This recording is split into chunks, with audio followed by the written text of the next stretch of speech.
guys, welcome to the Birth and Body podcast. This is Bethany Stricker with Bethany Stricker Midwifery. I'm a licensed midwife and certified professional midwife in the DFW area of Texas. I offer home and birth center birth, and this podcast is all about midwifery care and how we make that work and explain what it's all about by hearing women's stories and just how we keep women healthy through pregnancy, birth, and postpartum. So my week is interesting because I was with a particular family planning a birth center birth. Here, we're recording here at the Birth and Wellness Center of Arlington. She had her baby here. She started her labor on Sunday, ended up having her baby Tuesday morning. It was a long process for them. And we were just there monitoring everything and making sure they were okay physically, but emotionally too. And we just used so many different modalities to help facilitate the natural birth that they really wanted. So my week was interesting. We're finally getting to record this podcast. We're just thankful it's finally happening. So thanks for tuning in. This particular client or past client we're interviewing today, she planned a home birth and it was everything she wanted, but kind of right after she questioned that. So we're just going to hear her story and how she processed it. It's Sandy Miller from Sandy Miller Yoga. If you are pregnant or postpartum and looking for a great yoga class, I highly recommend her stuff. You can find her at Sandy Miller Yoga on Instagram. And let's listen to the interview, see what she has to say.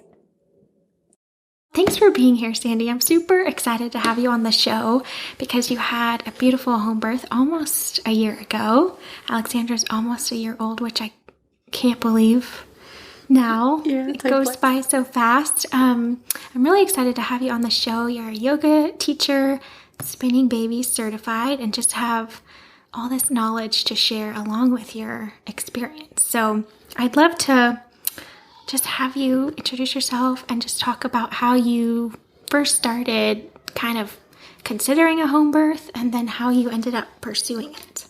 Definitely. Thank you so much for having me, Bethany. It's such an honor and pleasure. I'm so excited to be here. And yeah, definitely. I would love to share my experience as into how I chose a home birth. Awesome. And how my journey was after that. Yeah. Great. First, my sister was the first one in our family to pursue a home birth. Okay. But personally, I feel like I always knew I wanted that. Mm-hmm. And it's just one of those things that you didn't know you wanted that until you were there, I guess. Sure. Yeah. But my sister, unfortunately, was not able to have a home birth, but she did have one of her midwife assistants be physically there with her at the hospital. Yeah. And Tess was there, and just seeing the love and patience that Tess had towards my sister during that process that she was going through, just being able to press in the right places to relieve her from the pain and the gentleness and kindness in her words. And my sister unfortunately had a traumatic birth in the terms of the treatment that she received at the hospital. Sure. And Tess suddenly became just a space holder for us. And just the way that we were able to navigate that situation with her help, it was very, very soothing. So when I became pregnant, I knew that I wanted that for myself. Yeah. I wanted a home birth. I wanted someone that was going to be able to hold space and love for me. So I reached out to Tess, and she was not certified yet, and she was so kind enough to refer me over to you. Mm-hmm. And so I set up an appointment with you, and I had a list of questions. Yes, that's right. That's coming back to me now. I'm just one of those people that likes to inform themselves, and I highlighted all these questions. And I came with my fiance at the time. Alex and I were not married yet. So we came into your office, and since day one, it just felt like I was coming over to a friend's house. Oh, so good. You just were so kind. You were very patient in answering all my questions. And after going down my list of questions, you still asked me if I had any more questions that you can help me with.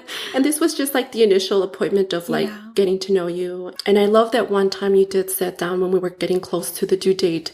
You asked me, so how do you see your ideal home birth, Sure. And you actually sat down and took notes. Mosaic was there, one of the birth assistants, and she took notes too. And that was just so empowering that you actually took the time to listen to me.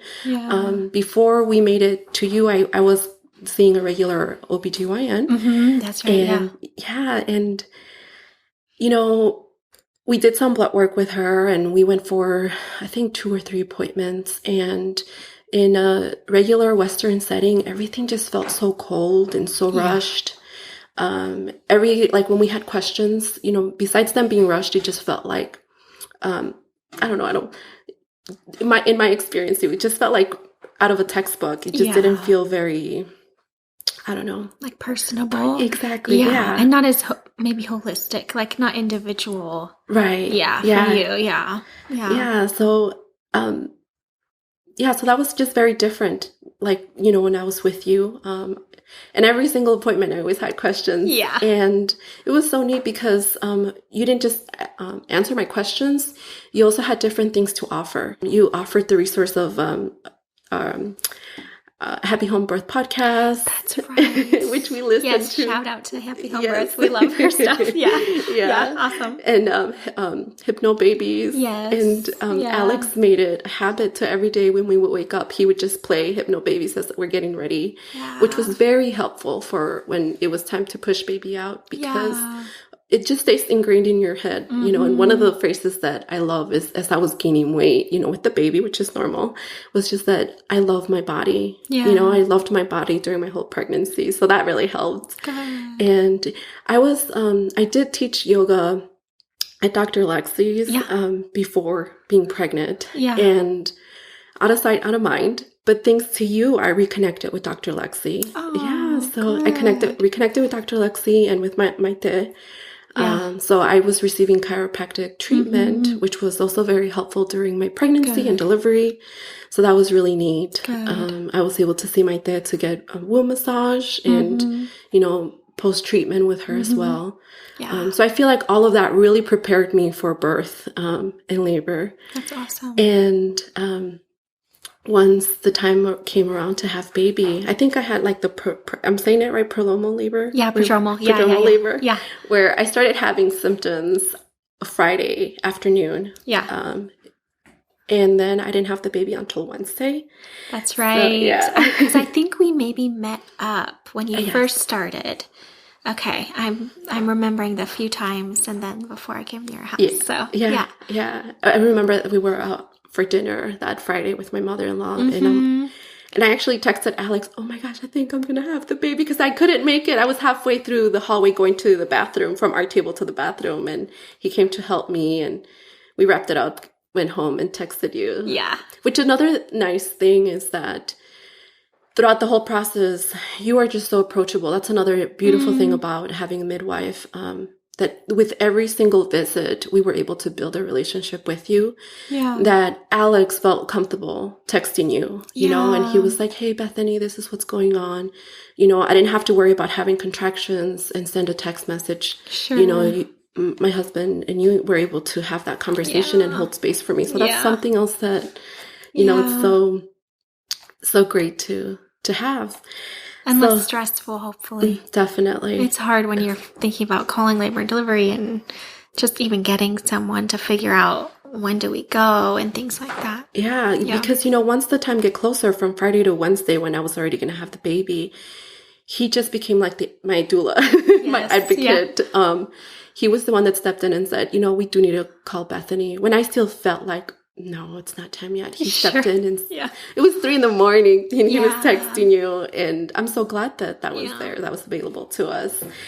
And so I remember when I gave you my ideal home birth plan, I wanted my mother there, my mother-in-law, my sister, and my 2-year-old nephew. And my concern was also that we have a cat and a dog, and I was so concerned about it with the hair and the barking and all that. And you guys were all like, oh, no, that's no problem. It's okay. So just, being able to have all of that, happening, or all of those people present in our house, and you are my midwives, and you being able to be there, it was great, not having to worry about where we're going to put everything. You were always so welcoming in terms of like working yourselves around the space. Yeah, totally.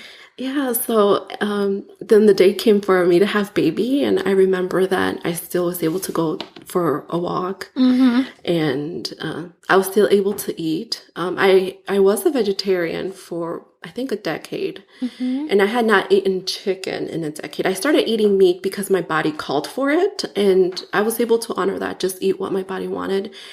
And that's maybe, I don't know, like, to me, it just seemed like, I don't know, a couple of hours before having baby, I was able to eat chicken, which is something nice, because I've heard that in a hospital setting, you're not really able to eat. That's true. That's so true. And I just feel like women need to eat and drink through labor. Like, your uterus is working so hard. It's like a marathon. You really have to eat and drink to keep your stamina and get through to the end, you know? Yeah. And I can't remember the last time I've done an IV. Like, we can do them, of course. Right. But if you can eat and drink and sort of stay in that normal, like, this is normal, this is just another day, something special's happening, but I'm fueling myself just like every other day, Yeah. Because it's a normal process. I feel like when you do IVs on everybody, it just feels different, Yeah, it's a more medical thing. So, anyways. Yeah, so it was great that I was able to eat. And I definitely needed that fuel to push baby out. For sure. Because I remember I got there around 9 in the morning, and we had talked a little bit through the night. And I think, I checked everything out, listened to baby, got your vitals, everything looked good. And I think you maybe ate something, when I got there. Yes. And then I think we had breakfast. That's which right. is something That's right. so cool. I sat with you and your breakfast. Yeah, we were in our breakfast nook, having our midwife here. Yeah, it was so neat. Yeah, definitely. Yeah, and so then one thing that I think what I was not mentally prepared for is that it was so cool too that you gave me the option of having the pool, because I wasn't sure, and you're like, we'll just have it ready, and if you don't want to use it, it's fine. Sure. Which is cool that I did that. We did have the pool ready, and when you invited me to come over to the pool whenever I was ready, I did not realize that was going to be the last time that I would be, just me, myself, like, that I was not going to be in my, I don't know, because I did the traditional cuarentena, which is a Mexican tradition of like bed rest and just letting your body heal after baby. So I was in my living room, and then when I went into my room to have baby, that was the last time I saw my pets in my house for like 2 weeks. Yeah. So, it was definitely life-changing having baby, and I felt like I had to come out of my room and reclaim my space back from my cat and my dog. Yeah. Yeah. Yeah. So once, I guess, moving the story forward, once I was in the room, I was in the pool relaxing a little bit there, and we did do some side lunges to get baby going, which is something that's practiced in prenatal yoga. Yeah, that's right. And it's so neat that my family got to ask questions as, the process was going. And something really neat was that you knew who to ask to be your assistants. My mom is Spanish speaking, so you just knew to connect us to the right midwife. So Clavel was there, and it was so neat that Clavel was able to explain to my mom in her own language what was going on. Absolutely. So that's another thing, is that for you as a midwife, you know how to identify what things would be good for me or not based on the relationship that we were able to build. Yeah, absolutely. Yeah. So then we went into the shower to speed maybe things up a little bit. And everyone's experience is different. But for me, I really channeled all that energy. And I remember, you guys telling me, it's okay if you scream, it's okay. And I just didn't feel the call for it quite yet. I would just chant the mantra Om. Yeah. And it really helped me. And I love that Clavel was able to grab onto that, because when I really needed it, where I just felt like, I don't even know where I was. She reminded me, she started chanting without me having to say anything, and she just held that space for me. And it really helped me. And so I finally screamed after my water broke. I remember my water broke. I was sitting in the toilet, and I remember something just popped and broke, and I was like, Bethany, what was that? Yeah. And you're just so calm, and you're just like, I think that was your water. Yeah. And I remember that scream. I really felt like maybe that's the closest I'll get to like the orgasmic birth, because I felt like my scream just echoed throughout the whole universe. And one of the other things that I learned with the traditional midwifery that I was learning about was that the midwives advocate to have a home birth because those are pillars that will cement your relationship in a household. And the way that it happens is that your husband will, or your partner will see that all that you're going through, and that way he will gain more respect and admiration for you. So later on, when I asked Alex to digest his experience with me, he said he fell in love with me all over again. The house was full of people, and I felt so alone. I felt like, oh my God, can you guys for 1 second feel what I'm feeling so you guys can help me? And I felt stuck at one point, and I remember looking over at you, and you and I just had this eye contact. And I remember you telling me with your eyes, I know. I know. And I just felt stuck. I just felt like, oh my gosh, what am I going to do? Like, what did I get myself into? And it got really rough, but I got through it. I was on the toilet after my water broke. We went over to the bedroom. And you at one point I was getting a contraction, and you just like leaned over for me to like grab onto you. And I just felt so much love for you, like so much gratitude. And I say this because, I don't know. It's just amazing to receive so much love and support during such a painful and unique experience in your life. And we made it over to the bed, and my goal was to have the baby in a squat position. And we didn't get to that squat position, but I had the baby on all fours. And I remember just as I had the ring of fire, baby was crowning. So aside from all the pain that I was experiencing, something that happened to me that I did not expect was I was taken back to the moment that this is a little bit strong. I'll just like warn the audience. But it's something that needs to be vocalized, that as a child, I was sexually abused. And when baby was crowning, it took me back to that moment. So that's something that I did not expect. I had therapy as a kid and as an adult. I thought that was something that I had resolved as a human being. But little did I know that it was going to come right back. And right there, I just felt my body close up, and I said, no, I'm not bringing this baby into the world to that, cruel reality. But luckily, I had such amazing trained professionals with me that I feel like I was vocalizing it to Clavel, one of our midwives. Alex says that he doesn't remember this, but I remember talking to Clavel, and maybe I was just like whispering, and I told her, I'm like, this is where I'm stuck. I told her what was going through my mind. And she empowered me. She told me, back then you were not in control. This time you're in control. And this time you're bringing your baby home, And she's like, so do what you got to do. Take a deep breath and push your baby out.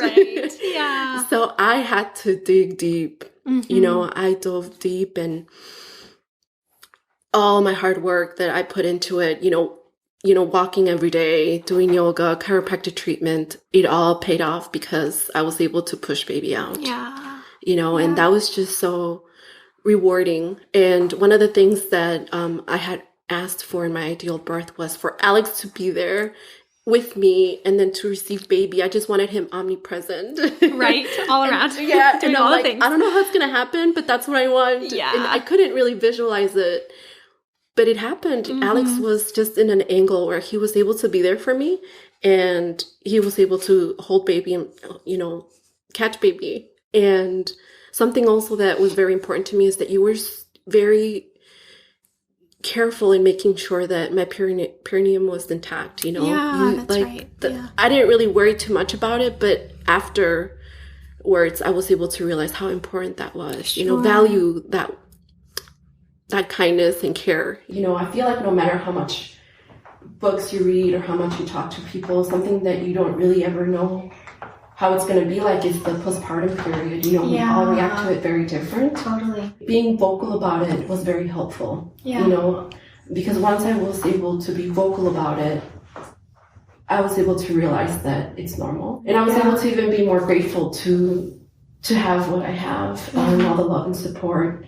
That was really, really essential. Yeah. I really appreciate you sharing about it's what we planned, but it was still hard and it still took time to process, because that is most women. Like most women, it's always different than we think, no matter how much we prepare. And everyone's different for what might be like triggering or traumatic, and it helps heal you physically and emotionally, you know, not just physically. It's all together to help women move forward and being a mom. So thank you. My pleasure. Yeah, well, thank you being on today, and I can't wait to see what maybe the next few years hold for your family. Oh, thank you. Yeah, absolutely.